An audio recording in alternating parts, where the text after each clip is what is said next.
Conectados en RTN, nacionales.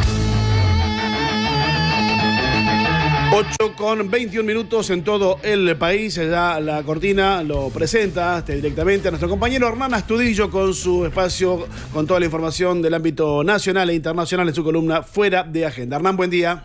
Buen día, Ariel, Gastón, equipo, audiencia. Finalmente se conoció la ratificación de las condenas por parte de la Cámara a los integrantes del Grupo Albatros de Prefectura que participaron en el asesinato de Rafael Nahuel. Se ratificaron las condenas, fueron insuficientes, esto de acuerdo a las lecturas de las querellas, y hay un elemento que vamos a abordar a continuación, porque entre los peritajes que se hicieron en el lugar, nuestro interlocutor participó de los mismos y lamentablemente el resultado de esas pericias y de ese trabajo no se incorporó a la causa. Sí sirvió y aportó y fue fundamental. Y ahora vamos a ver por qué, y tiene que ver en parte quizás con la argumentación de lo que fueron esa ratificación de las condenas, que fueron 5 años para todos los implicados, no insuficientes, como un exceso de legítima de defensa. Y parte y un elemento fundamental es el resultado que arrojó el trabajo que hicieron, entre ellos el licenciado en criminalística Eduardo Proeger, que como siempre tiene la deferencia y la atención de atendernos, lo hace una vez más. ¿Qué tal, Eduardo? Buen día. Hola, ¿cómo les va? Buen día. Bien. Gracias por la presentación. Por favor, Eduardo, seguíamos de cerca y te habíamos escuchado cuando habían llevado adelante los trabajos ahí en el territorio, en el lugar, y bueno, queríamos aportar y refrescarle esto a la audiencia. Lamentablemente ratificamos esto, no se incorporó, ¿no? el estudio, la investigación, siempre rigurosa y siempre tan ponderada por los colegas de ustedes. Bueno, lo que hay que tener en cuenta, por un lado, es que fue un hecho que fue caratulado o imputado, en este caso los hoy condenados integrantes de los Albatros de Prefectura, por exceso en la legítima defensa. Se instaló en una primera hipótesis que la intentaron sostener hasta el final, y era que incluso Patricia Burley, la actual también ministra de Seguridad, que en ese momento también era ministra, instaló mediáticamente de que la comunidad mapuche, y en este caso puntualmente Rafael Nahuel y quienes los acompañaban, estaban también con presencia, o sea que tenían armas de fuego. Y tanto así que habían argumentado de que habían orificios en los árboles, que los árboles estaban partidos, y nosotros en la inspección ocular lo único que encontramos es que en los árboles habían agujeros de pájaros carpinteros. No habían orificios vinculados con armas de fuego. Las características de la escena, para que la audiencia se ubique, imagínense en que era en una montaña, en un cerro, frente a un lago. Si alguna vez hiciste algún sendero en la cordillera neuquina o de Río Negro, tiene esas características. Es una montaña con características de sendero, tal vez menos utilizado que los senderos turísticos, eso sin dudas, y eso hacía que, exista cierta complejidad a la hora de hacer la inspección ocular. Cuando nosotros fuimos convocados por la APDH de La Matanza, por Pablo Pimentel. Intervenimos como peritos, seríamos peritos de la querella. Nosotros fuimos preparados porque conocíamos nuestra cordillera, pero cayeron los peritos de la Policía Federal, de Capital Federal, y no venían preparados ni con la tecnología necesaria para hacer la fijación. Una de las tareas más importantes como peritos es hacer la fijación de la escena, es decir, dónde se encuentran ubicados los indicios, previo al levantamiento, fotografía, se fija planimétricamente, se documenta y se levanta el indicio, se embala, etcétera, se le da la cadena de custodia. Pero para poder hacer la fijación planimétrica vos tenés que tener un elemento de referencia. Bueno, no llevaban elementos de referencia porque en la montaña no lo puedes medir al cordón, no lo puedes medir en una pared, no estás dentro de un departamento en Capital Federal. Lo que nosotros hicimos fue aportar la geolocalización, llevar GPS, pero no los GPS del auto, sino GPS profesionales, además de otros dispositivos que nos ayudaban a marcar con precisión la ubicación. Y después llevamos detectores de metales para la búsqueda de las vainas. Y efectivamente, no solo me adjudico haber encontrado la primera, que fue la más compleja, porque a partir de ahí, una vez que que encontraste la primera empiezan a aparecer las otras. Imagínense una montaña tapadas de yuyos, de hojas, de árbol, y nosotros intervenimos 12 días después. O sea que el clima había afectado el hallazgo de estos elementos balísticos producto del clima, ¿no? Producto de la lluvia, producto del viento, de la tierra. Eso hace que se complejice más el hallazgo y que no sean hallazgos a simple vista, sino que tenías que buscarlo con detectores de metales. Así empezaron a aparecer después un montón de otras vainas, y todas las vainas que aparecían, no recuerdo ahora el número exacto de vainas que encontramos, porque fue hace mucho tiempo, fue en el 2017, pero encontramos muchísimas vainas. Todas las vainas que aparecían a la derecha del camino, por supuesto, porque es donde tiene ubicada la ventana expulsora de las armas de fuego, en este caso de las armas utilizadas por los albatros, y todas las vainas que se encontraron, incluso algunos cartuchos enteros, hubo algunos lanzamientos de cartuchos enteros, eran todos de la Fuerza de Seguridad. No habían calibres diferentes y todos se correspondían con la fecha y la fabricación de las mismas municiones que eran las que utilizaban los albatros. Que además después se constató que los faltantes de municiones en los mismos cargadores de las armas secuestradas.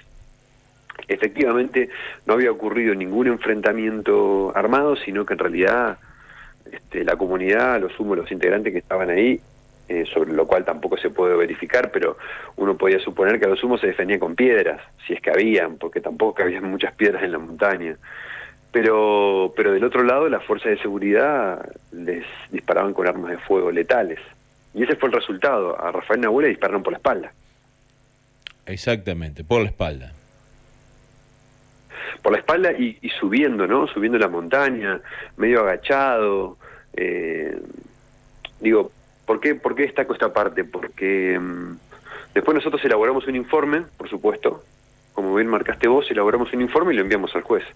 Resulta que ese informe nunca lo ingresó al expediente el juez, y luego vino el juicio, la declaración, y nunca nos convocaron a declarar como peritos. Nosotros en nuestro informe, claro, dejábamos perfectamente asentado que el enfrentamiento no había ocurrido, que todas las vainas...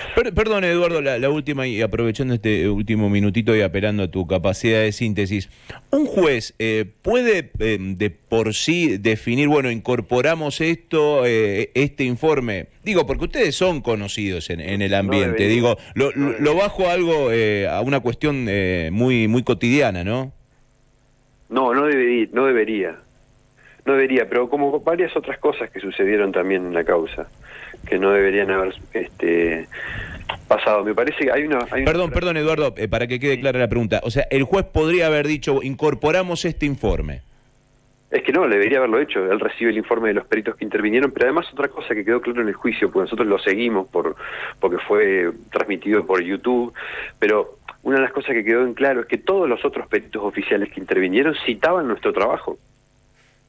Citaban nuestra tarea. Sí, doy fe porque he visto un par de audiencias y sí. Porque la fijación la hicieron con nuestra técnica, porque ellos no tenían la técnica para hacerlo, porque no venían con los equipos necesarios. Fueron a la montaña y pensaban que iban a ir a un departamento de Capital Federal, y no es lo mismo. Entonces, nuestro trabajo quedó claro de nuestra intervención.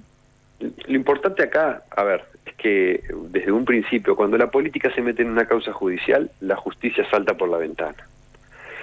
Y esto sucedió en el caso de Rafael Nahuel. Si hubiese sido un chico de clase media, no perteneciente a la comunidad, te diría más, de Capital Federal, esto no hubiese sido... Si no hubiese sido un pibe del frutizar, ¿no? Exacto. Eduardo, te agradecemos. Una última reflexión para compartir. Lo que hablas vos de los pájaros carpinteros y de los peritos porteños no es una cuestión chauvinista, porque uno recuerda a la entonces vicepresidenta Gabriela Michetti hablar de que, así puntual, los mapuches tenían armas que arrancaban partes de árboles de cuajo. Y era eso.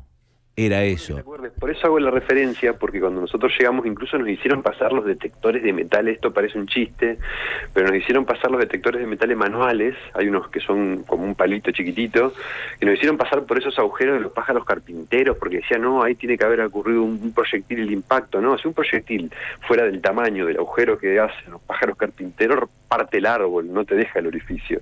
Y estaban todas las marcas de picotazo de las aves. Bueno, esto que parece una cosa irónica, bueno, tuvimos que hacerlo un par de veces porque los abogados de los albatros, por supuesto, que intentaban sostener que eso no podía ser un pájaro carpintero, ¿no?